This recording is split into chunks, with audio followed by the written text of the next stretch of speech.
Bom, pessoal, a gente está aqui agora para falar sobre a abertura de capital nas empresas, né?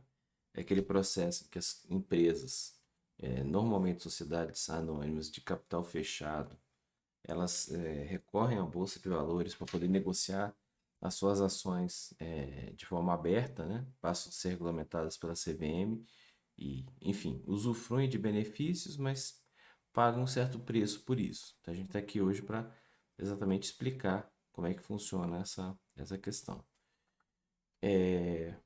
Esse tema vai estar descrito no capítulo 16 do Brandon Myers e do 19 do Ross, e a gente tem um estudo de caso sobre o processo de abertura de capital também, além de dizer que esse tema está inserido nas notas de aula número 10.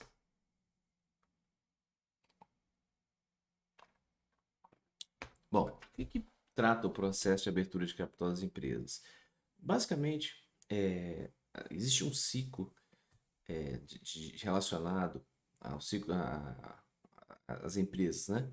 Normalmente elas começam pequenas, em algum momento elas aceleram e vão buscando outras fontes de financiamento. E quando elas são de um certo tamanho, se discute se vale a pena ou não ela negociar suas ações em bolsa de valores, né? O escopo dessa aula aqui agora é exatamente discutir as vantagens e desvantagens disso. Mas o que é a abertura de capital? A abertura de capital simplesmente é um processo pelo qual as empresas passam pelo qual as ações dessa empresa elas podem ou não ser negociadas em um ambiente de bolsa de valores. O que isso significa? Significa que fica muito mais fácil para quem quer comprar ou quem quer vender essas ações realizar isso. Além disso, você abre a possibilidade de pessoas que estão fora daquele grupo ali, o grupo inicial da empresa, de adquirir essas participações, né? Você até pode ter uma venda de ações em empresas de capital fechado, mas por ser um ambiente mais hermético, é muito difícil você ter a liquidez suficiente para você poder investir. No caso de capital aberto, não. Você tem inclusive um free float ali que te obriga a ter uma negociação mínima ali para você poder se manter. Então, define-se a abertura de capital como o processo pelo qual parte do capital das empresas são vendidas para o público em geral em um ambiente de bolsa de valores, aquilo que a gente tinha falado, né? Também é chamado de Initial Public Offering, né? E, enfim, isso traz vantagens e desvantagens, né? O que é um valor mobiliário? As ações, partes beneficiárias de debêntures, os cupons desses títulos, bônus de subscrição, certificados de depósito, de valores mobiliários e outros títulos. Na verdade, são títulos, né? Ou ações que são considerados valores mobiliários. A abertura de capital plena se dá através do lançamento de ações ao público, dado o volume de negócio resultante, transformações que passa a companhia. Bom, e quais são os direitos, na verdade, os benefícios das empresas de capital aberto, né? A gente tem que lembrar que há vantagens em abrir o capital. Em primeiro lugar, você demonstra uma certa maturidade da empresa, né? É uma empresa que ela é vista pela sociedade, é vista pelo mercado financeiro como uma empresa mais estruturada, mais madura, né? Você, para abrir o capital, você tem, por exemplo, que ter uma área de relacionamento com investidores, você tem que ter uma governança mínima, e tem uma série de características que fazem essa empresa uma empresa mais bem vista pelo mercado financeiro. Além disso, uma empresa de capital aberto, você consegue captar recursos de uma forma mais adequada, né? Bom, mas o primeiro direito é que as ações dessa empresa podem ser negociadas de forma aberta na Bolsa de Valores, né? É, é, também facilita o fato de ser capital aberto, facilita a, a, a obtenção de recursos de empréstimos por meio de outros instrumentos, né? Bom, então, respondendo à pergunta das vantagens, a primeira é a base de captação de recursos financeiros do seu potencial crescimento. Você capta recursos por meio de novos sócios, né? Lembrando que esse IPO, que essa abertura de capital, pode ser feita com aumento de capital nas empresas ou simplesmente com a venda das ações que já existem, né, uma diluição. E quando isso acontece, é um processo de multiplicação de valor das ações para os acionistas, né? A empresa passa a ter passa de uma situação em que a ação custa um certo valor, quando ela vai para o mercado, como tem uma demanda muito grande de mercado pelo preço por essa empresa, esse valor se multiplica e nesse momento os acionistas se tornam realmente pessoas muito ricas, né? A gente também tem uma maior flexibilidade de estratégia, uma maior liquidez patrimonial, já que você pode vender essa ação de forma muito mais simples, de forma muito mais transparente, muito mais rápida, né? Isso facilita movimentações patrimoniais também, e é aquilo que eu falei, você ganha um pouco mais pela liquidez que a ação passa a adquirir, né? Você passa a ter uma maior exposição ao mercado. Isso é uma coisa interessante, porque isso vem parte pela maior transparência, né? Você tem que ter uma governança mais adequada também. Você passa a ter uma reestruturação societária, que você, a empresa acaba vendendo parte dessas ações, uma parte significativa, para pessoas que sequer conhecem, porque é um ambiente de bolsa, passa a ser qualquer um. Gestão profissional, porque a governança talvez seja um dos aspectos mais importantes dessa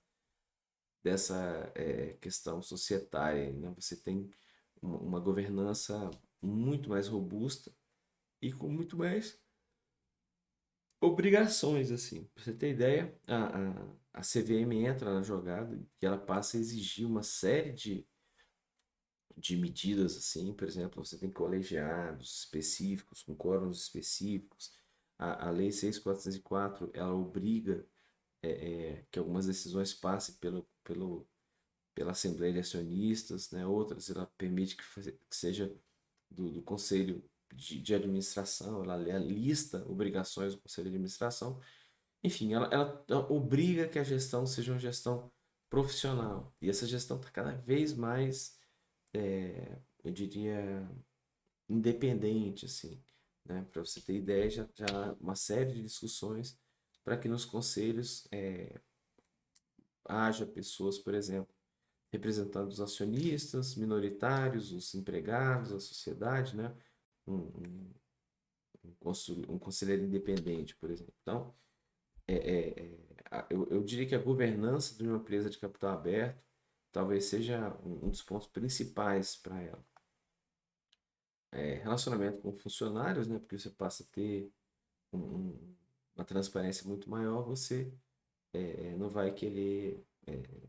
Parte disso é a melhora com os outros stakeholders, dos quais os funcionários são deles. Agora, tem desvantagens também, principalmente em relação aos custos, né? Para você manter uma empresa de capital aberto, primeiro, para você abrir o capital, você precisa de estruturar a empresa de tal sorte que você gera uma série de obrigações que antes do processo de abertura de capital você não tinha, né? Esses custos são custos tanto financeiros como custos, eu vou chamar de custo não financeiro, né? Um dos principais custos não financeiros, por exemplo, é a questão da prestação de contas, né? Antes da abertura de capital, a administração fazia praticamente o que ela queria, né? Obviamente, ela sempre teve que prestar contas aos sócios minoritários, mas ela tinha uma certa flexibilidade. Na medida que você abre a, a, as empresas, o capital, essa prestação de contas agora deixa de ser uma coisa localizada, os minoritários, que era um grupo pequeno, né? Porque a empresa de capital fechado normalmente tem poucos sócios. Agora, para uma empresa com milhares de sócios, dezenas de milhares de sócios. Então, a primeira coisa é a questão da prestação de contas. Mas tem também os custos ligados a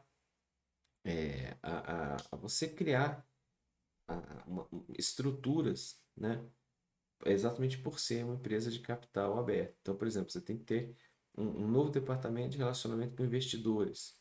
né? Esse departamento ele passa a ter que produzir informativos específicos, estar atento a fatos relevantes, ela é obrigada a responder aos acionistas caso eles levantem questões relevantes, enfim.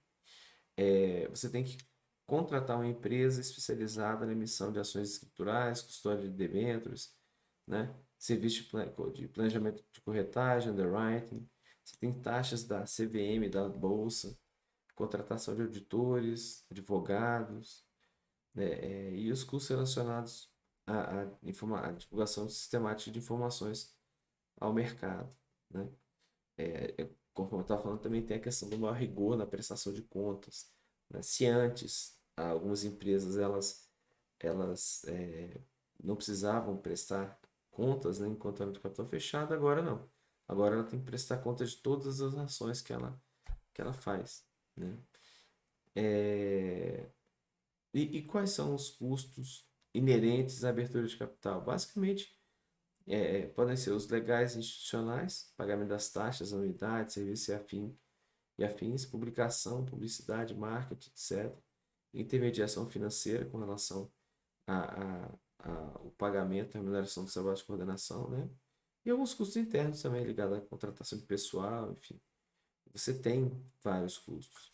Aqui são antes de passar por do processo de abertura de capital, apesar de ser um caminho natural e saudável para as empresas, à medida que elas vão crescendo, várias empresas decidiram não abrir o capital, mesmo já podendo fazer isso, né? Algumas por algumas razões, outras por outras razões. Mas assim, por exemplo, a Odebrecht era uma companhia que tinha tamanho para abrir um capital, mas ela preferiu, por uma série de razões que não me cabe aqui discutir, ficar como uma empresa de capital fechado, né? Será que não está relacionado com será que há alguma ligação é, é, da forma de agir com o fato dela ser de capital aberto ou fechado? A gente nunca vai saber, né? Outras empresas elas simplesmente preferem ficar de capital fechado porque os donos eles entendem que os benefícios de abrir o capital não pagam os custos, né? Porque o grande ponto é o seguinte: grande parte da motivação que algumas empresas têm em abrir capital é porque na hora que você abre capital, o valor de mercado das ações sobe muito rapidamente. E você tem uma liquidez para realizar aquele lucro, aquela venda, e ficar rico, né? Basicamente é isso. Você criou uma empresa pequena, ela estava crescendo, crescendo, ela de repente passou por um processo de aceleração, passou por um fundo de venture capital, de um private equity, chega um momento que você vai e abre capital. A ação que você tem na mão agora, dependendo do que o mercado entenda daquela empresa, ela passa assim, ter um lucro imenso. Então você tem uma venda, tem um enriquecimento grande, né? E isso é muito desproporcional. Não sei se vocês lembram, mas, por exemplo, o Eike Batista, ele tinha empresas que, muitas delas eram empresas quase, não vou dizer que quase de papel, mas elas eram empresas em fases muito preliminares de criação. E ele vendeu essas empresas na Bolsa de Valores por valores muito elevados, né? Tem até uma brincadeira, não sei se a gente pode falar, que diz que o maior vendedor de PowerPoint depois do Bill Gates foi exatamente o Ike Batista, né? Que conseguiu vender um sonho aí de bilhões de reais, tal, e no final parece, aparentemente não entregou esse sonho, né? Bom, e como é que é o processo? Em primeiro lugar, você tem uma análise preliminar sobre a conveniência de abrir o capital, né? Você tem que ter um estudo interno da companhia ainda sobre se vale a pena, se é o momento, se é a melhor decisão, se as empresas estão dispostas a pagar os custos financeiros e não financeiros dessa abertura, né? E só para a gente lembrar, apesar da venda das ações em mercado poder trazer uma fonte barata de financiamento, empresas desse tamanho já têm acesso, de certa forma, a outras fontes que não são tão caras assim, né? Elas já conseguiram escapar de banco para emitir debênture, por exemplo. Então, tem que haver uma definição de se vale a pena ou não, né? É igual eu tô falando aqui, ó, ela transcende a simples obtenção de recursos. É, vamos lá. Só um ponto. Tem gente que defende que só o fato de você melhorar a governança da empresa, dar mais transparência, enfim, que os requisitos não seriam custos só. Eles por si só iriam melhorar.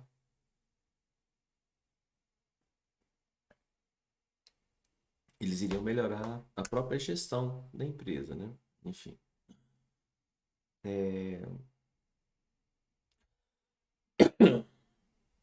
Enfim. Bom, e aí o processo, como é que é? Você faz a análise preliminar e aí a empresa contrata uma auditoria externa independente, né? Contratação de um intermediário financeiro para quê?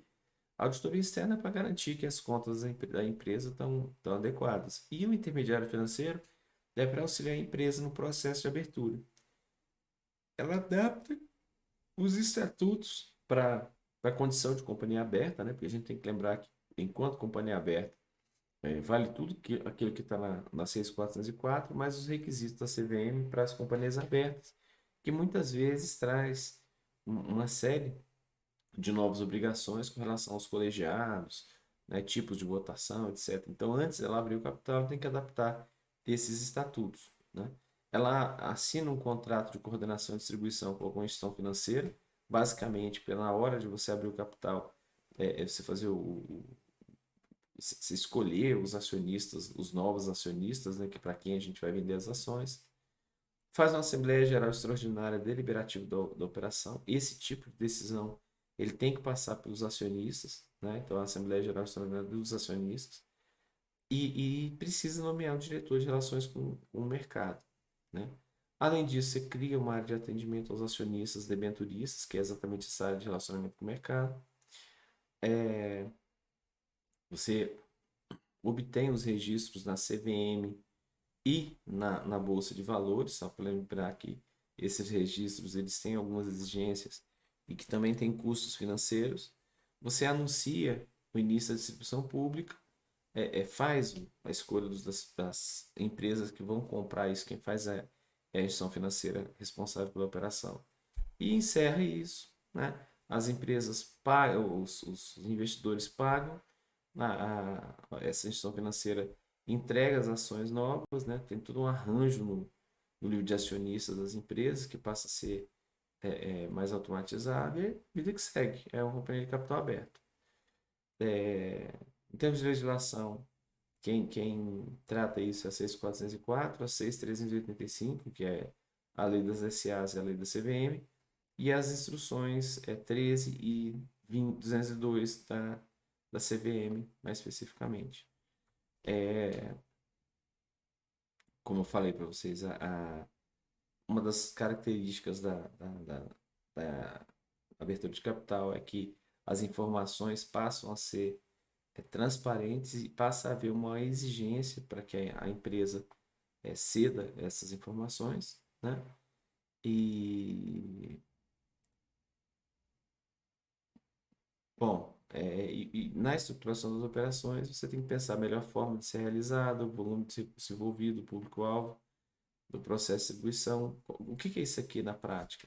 É porque para que essa operação seja bem feita, não basta ir ao mercado e anunciar que vai vender. Você tem que escolher o público adequado para que ele tenha algumas características. Por exemplo, você tem que garantir que vai ter uma liquidez essa ação.